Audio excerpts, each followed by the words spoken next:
sommes ici dans une cordonnerie qui n'est pas tout à fait similaire à toutes les autres parce que sur la devanture, il y a le sigle de la Croix-Rouge. Alors je voudrais vous demander d'abord, c'est usuel, comment est venue cette idée d'avoir une cordonnerie qui est gérée par la Croix-Rouge genevoise? C'est une idée qui a pris forme il y a quelques années, enfin ça fait 2 ans environ. On a, c'est un atelier qui fait partie du secteur vêtements de la Croix-Rouge. C'est un secteur où on récupère des vêtements d'occasion qu'on redistribue ensuite à la population genevoise, éventuellement aussi pour des petits projets à l'étranger. On recevait également beaucoup de chaussures et on savait souvent pas quoi en faire parce qu'elles étaient plus utilisables. Alors on s'est dit pourquoi pas leur donner un petit coup de neuf et pouvoir ensuite les réutiliser. Ensuite, l'idée a bien évolué et on s'est dit, mais ce serait bien en plus de pouvoir proposer des places de stage. Des places de stage à des jeunes qui n'ont pas la possibilité de commencer un apprentissage, de suivre une formation traditionnelle, qui ont une scolarité un petit peu défaillante. Alors, pourquoi pas leur proposer une formation qui leur permettrait ensuite de pouvoir rentrer dans leur pays avec une base, des rudiments d'un métier qui pourrait leur servir dans leur pays, quoi. Alors ici on est aux Avanchets, vous avez ouvert cet atelier il y a très peu. Voilà, alors ici, il a ouvert vraiment il y a très peu. Le premier atelier s'est ouvert, donc comme je le disais, il y a environ 2 ans, dans le quartier des Eaux Vives. C'est un atelier qui a démarré avec un cordonnier érythréen qui était cordonnier dans son pays avant, auquel on a redonné une petite formation adaptée au travail de cordonnier en Suisse et qui a commencé à travailler dans cet atelier. Ensuite, on s'est vite aperçu qu'on avait plus assez de place pour accueillir des stagiaires. On avait envie d'avoir plus de stagiaires dans notre atelier. Alors il nous fallait un deuxième atelier. On est entré en contact avec Monsieur Garcia, donc le coordonnateur de notre quartier, avec qui on a eu tout de suite un très, très bon contact. Il a été très motivé par notre projet, il avait envie de collaborer avec nous. Arrivant plus ou moins à la retraite aussi, il avait envie de céder son arcade, alors on a trouvé un arrangement comme ça pour installer un deuxième atelier dans le quartier des Avanchets. Vous avez beaucoup de monde ici? Alors le monde commence à venir. Enfin, la clientèle de Monsieur Garcia était déjà importante. Maintenant, nous, il faut qu'on arrive à développer encore un petit peu l'affaire parce que bien entendu, notre but premier, c'est de former des jeunes stagiaires, mais il faut forcément que ça suive aussi financièrement derrière. Comment est-ce que le public reçoit cette notion de dire tiens, la Croix-Rouge qui répare des souliers? Alors ils le savent bien. Parfois ça surprend un petit peu que la Croix-Rouge soit mêlée à des affaires de cordonnerie. Mais quand on explique le projet de formation de stagiaires, souvent les personnes trouvent ça très intéressant, d'autant plus que c'est l'un des rares projets qui existe sur Genève. Donc c'est des stagiaires qui viennent des classes d'accueil, de la scolarité post-obligatoire, donc les classes CASPO. C'est des jeunes qui arrivent en Suisse entre 15 et 20 ans. Comme ils ne peuvent pas faire leur scolarité normale dans un cycle ou dans un collège, ils vont dans ces classes d'accueil pour avoir une formation de base. Et ce que nous, on leur propose, c'est d'avoir à mi-temps une activité professionnelle. Donc ils font à mi-temps des cours de français, de gestion, enfin ouais, vraiment de culture générale. Et l'autre mi-temps, ils apprennent un métier. Et il reste combien de temps, disons, ici en Suisse? En général, ils retournent chez eux après. Voilà, donc c'est dans l'idée qu'ils retournent ensuite dans leur pays. Ça dépend des situations individuelles, hein. Il y a certaines personnes qui vont pouvoir peut-être obtenir un permis de séjour plus important en Suisse. Il y a d'autres personnes qui vont devoir quitter la Suisse. Cette formation se fait sur une année normalement. Donc nous, on n'est pas là non plus pour les retenir. C'est une formation assez courte qu'on essaie de condenser pour qu'en cas de renvoi, nous de toute façon on ne peut rien faire et ils seront obligés de repartir. Au moins ils auront appris quelque chose pendant leur petit séjour en Suisse. Alors en fait, donc il y a deux types d'activités. Il y a d'une part une activité d'entretien, de réparation des chaussures de clients et qui viennent, qui payent, etc. Mais également une activité de récupération de chaussures que vous remettez en étape et qui alors ensuite sont rediffusées ou redistribuées ailleurs. Voilà. Donc c'est vrai que parallèlement, comme je vous le disais tout au début, c'est un atelier qui fait partie du secteur vêtements où on fait de la récupération. Alors on fait de la récupération de vêtements, on fait de la récupération de chaussures, de petits objets, de mobilier, etc. Et une des actions qui soutient ce projet, c'est de faire de la récupération de chaussures dans les grandes surfaces, dans les magasins de chaussures. Peut-être que vous avez déjà aperçu ces sortes de petits containers que l'on met devant les magasins de chaussures ou dans les pressings, etc., pour récupérer les chaussures. Alors ces chaussures, soit on les remet en état parce qu'elles sont encore utilisables. On les remet en état, elles peuvent être distribuées sur Genève pour les personnes qui n'ont pas la possibilité de s'acheter des chaussures neuves, parce qu'il y en a beaucoup malheureusement. Ou alors, c'est des chaussures qui sont envoyées à l'étranger pour soutenir des petits projets, que ce soit en ex-Yougoslavie, en Bosnie, au Rwanda, etc. Eh bien, on va regarder plus en détail ces activités et puis voir ce qui se passe. Merci. Volontiers.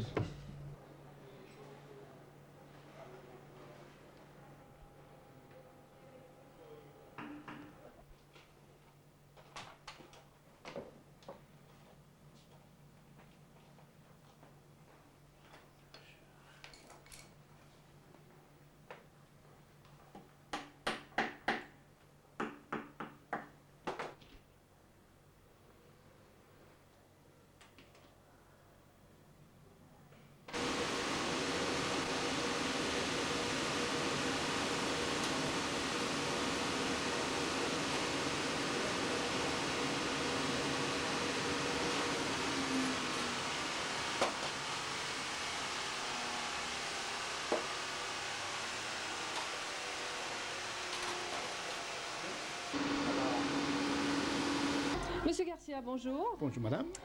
Nous sommes ici dans votre cordonnerie, enfin ce qui était à l'origine votre Voilà, c'est ça, cordonnerie. oui. Il y a combien de temps que vous êtes ici à Avanchères? Entre 17 et 18 ans. 17 et 18 ans, Oui. mes enfants, ça commence à compter.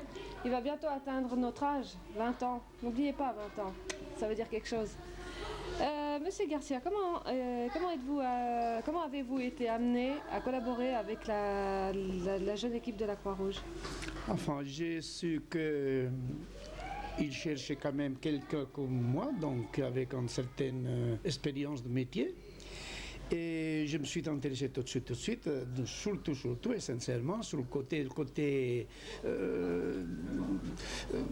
pédagogie, on peut dire, pédagogie de la fonction.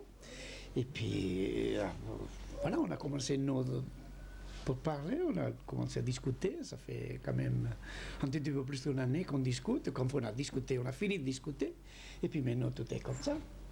Et c'est une bonne expérience pour vous? Mais c'est une jolie expérience que ça nous donne, en tout cas à mon âge, on a envie de continuer, puis en tout cas savoir que ce qu'on a appris pendant toutes ces années, ça ne va pas partir quand on partira. Absolument, Et ça reste avec ces gens. transmettre le savoir. Absolument. Depuis toujours, j'ai regretté les gens qui partaient en sachant plus ou moins quelque chose, sans pouvoir le transmettre. Ça vous paraît important? Oui, absolument. Puis voilà, je tombé sur une famille, presque une famille, on devient petit à petit amis, et puis j'étais très pris depuis tout de suite.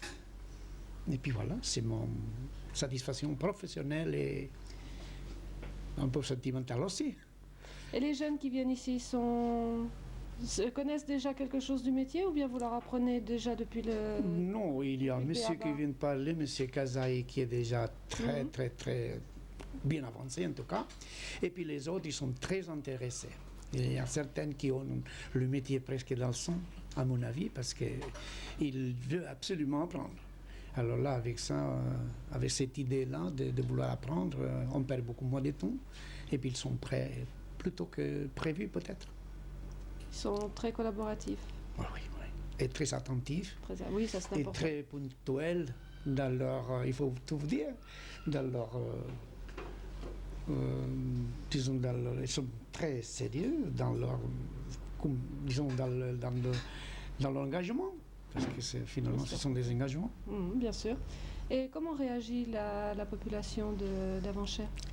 Bon, la clientèle, il faut compter, il faut voir que ça fait 18 ans que je suis là. J'ai vu presque naître pas mal d'enfants qui sont déjà des jeunes hommes et des jeunes filles. Hein. Et puis j'ai une clientèle très fidèle et très compréhensive aussi. Donc les gens réagissent bien? Oui, en ligne générale, oui. Il y a un élan de sympathie, vous sentez? Oui. Et quand on leur explique pour le bout de cette de cette opération. Opération, ils sont très, très, très sensibles. Mhm.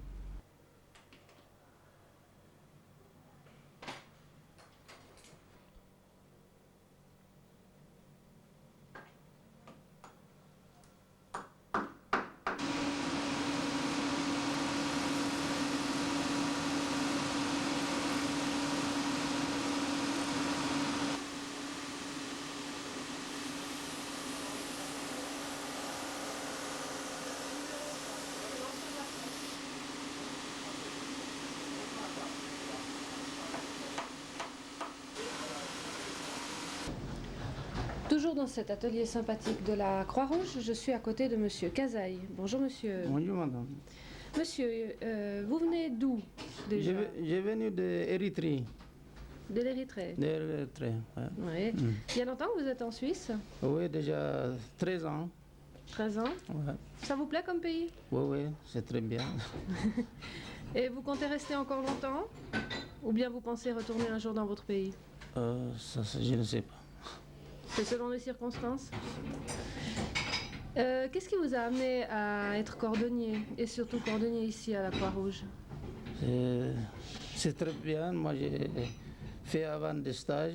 Maintenant aussi, je donne quelqu'un, un stagiaire comme ça. Vous aidez les stagiaires. Ouais. Mais vous avez appris ici ou bien vous avez appris dans votre pays? Avant, j'ai pris mon pays. Oui. Ouais. Maintenant aussi, j'ai pris une petite formation à Almaz, en France.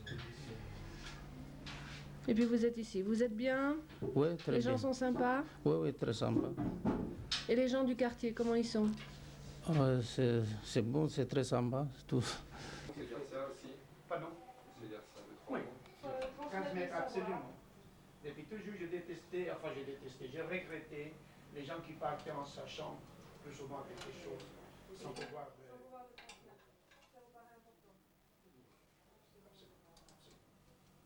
Puis moi, j'ai tombé sur une famille, presque une famille, des petits amis, et puis c'était très, très, très pris. Et puis les autres, ils sont très intéressés. Il y a certains qui ont le métier presque leur sang, à mon avis, parce qu'ils veulent absolument. Alors là, Les gens sympathiques, vous sentez? Et quand on leur explique pour le goût de cette toutes les petites choses qu'on peut trouver dans une cordonnerie, venez ici. Non.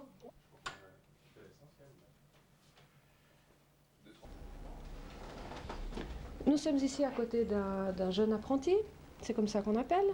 Ouais. C'est comme ça? C'est comme ça. Vous n'êtes pas né ici en Suisse. D'où venez-vous? Non, je ne suis pas né ici, mais je viens d'Isaïe, Du Zaïre. d'Afrique centrale.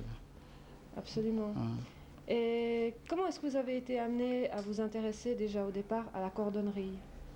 Qu'est-ce qui vous a intéressé? Parce que mon oncle, elle fait ce métier. Bon, moi aussi, j'aimerais faire ce métier. J'ai vraiment envie de faire la cordonnerie, quoi. Qu'est-ce qui vous intéresse? C'est le matériau, le travail avec le cuir? Bon, en général, je peux dire tout. Tout? Ouais, Tout vous intéresse? ouais, tout, quoi. Parce que je suis très content de prendre ce métier parce que c'est bien pour moi et pour le monde entier, quoi, je peux dire. En Afrique aussi, c'est très important là-bas. Donc vous avez envie, une fois que vous avez bien assimilé tout ce qu'il faut savoir, vous avez envie de retourner chez vous Bon, pour apprendre ce que vous savez? bon, j'ai envie, mais pas Pas dans l'immédiat, bien sûr. ouais, Il faut d'abord pas apprendre. vraiment. Bon, j'aimerais vraiment apprendre comme il faut. Jusqu'à un jour, je serai un maître cordonnier, comme ça, quoi.